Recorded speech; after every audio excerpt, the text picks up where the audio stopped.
9Rounders, Kickin Kenz here. As I'm nearing the end of my pregnancy, I wanted to share some tips and tricks with you to help you make it through the third trimester.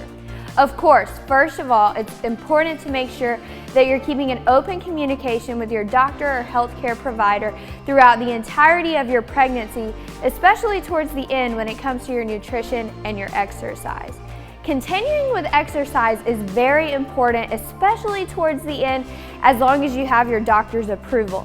This will help improve your mood, it'll help you feel better overall, and of course it's going to help the labor, delivery, and recovery process. You'll find that the further you go in pregnancy, the more you need to modify, and that's okay. There are always other options. Maybe instead of burpees, you try squats. Focus on something with a little bit more slow and controlled movement rather than that high impact. During the third trimester, it's important to avoid high impact exercises and things like plyometric training. Rather than jumping, we want to focus more on control and helping our balance. Of course, we're going to start to lose that balance as we continue to grow. Maybe instead of something like a box jump, we use a lower box, we do a slow and controlled step up with a little bit of extra weight.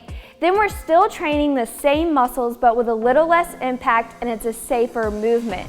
You may find that agility training becomes a little bit more challenging the further you go.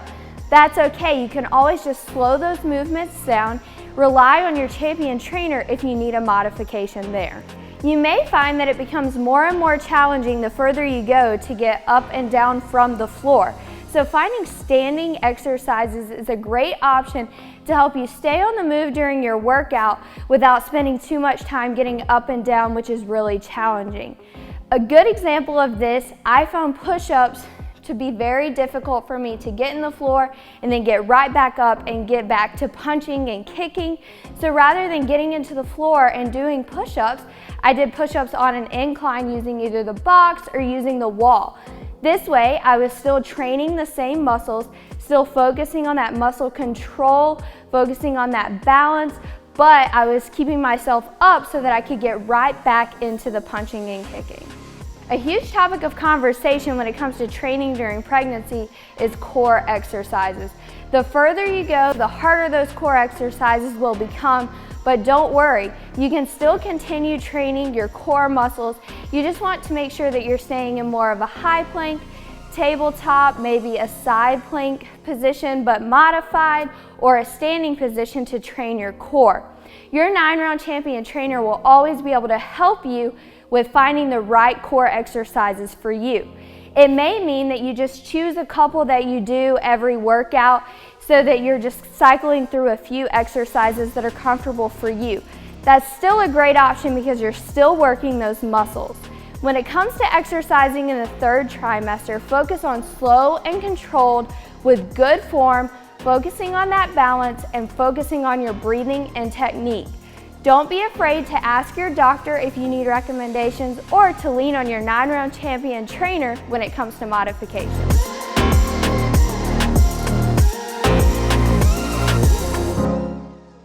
Remember, while it is important to be active on most days, our body is going through a lot during this time. It's okay to take a rest day when you need it, but we want to try to stay moving. Lowering the intensity on your workouts helps to make that be a little bit more sustainable throughout the process. The dreaded fatigue of pregnancy often is something that comes back during the third trimester. As your body continues to progress, you may find that it's a little bit harder to sleep or you're starting to get a little bit more uncomfortable. This is all completely normal, but there are a few things that we can do to help combat that fatigue. Of course, maintaining proper nutrition and exercise is a great start there. It's important to make sure that you're properly fueling your body in order to give yourself the energy and the nutrients that it needs. Continuing to exercise will help to boost your mood and help give you more energy. It may even help you sleep better at night, which is definitely important. It's important to make sure you're getting 7 to 9 hours of sleep every night in order to make sure that you're getting the proper rest and recovery that your body needs.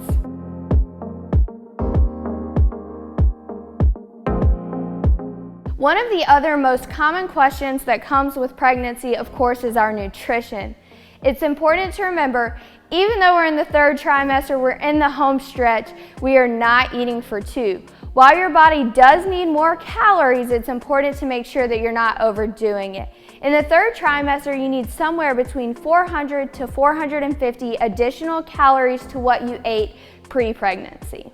You may find yourself only able to eat smaller meals, but you find yourself eating more frequently, which is okay. As things continue to progress, you don't have as much room, you find yourself getting more full a little bit easier, that's okay. It's important to make sure that you're keeping healthy snacks and meals for yourself to have throughout the day.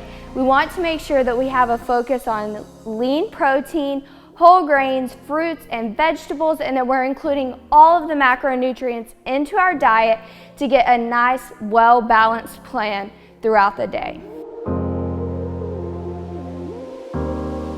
Remember, 9-rounders, there's no one-size-fits-all approach when it comes to navigating your nutrition, your exercise, and your rest throughout pregnancy.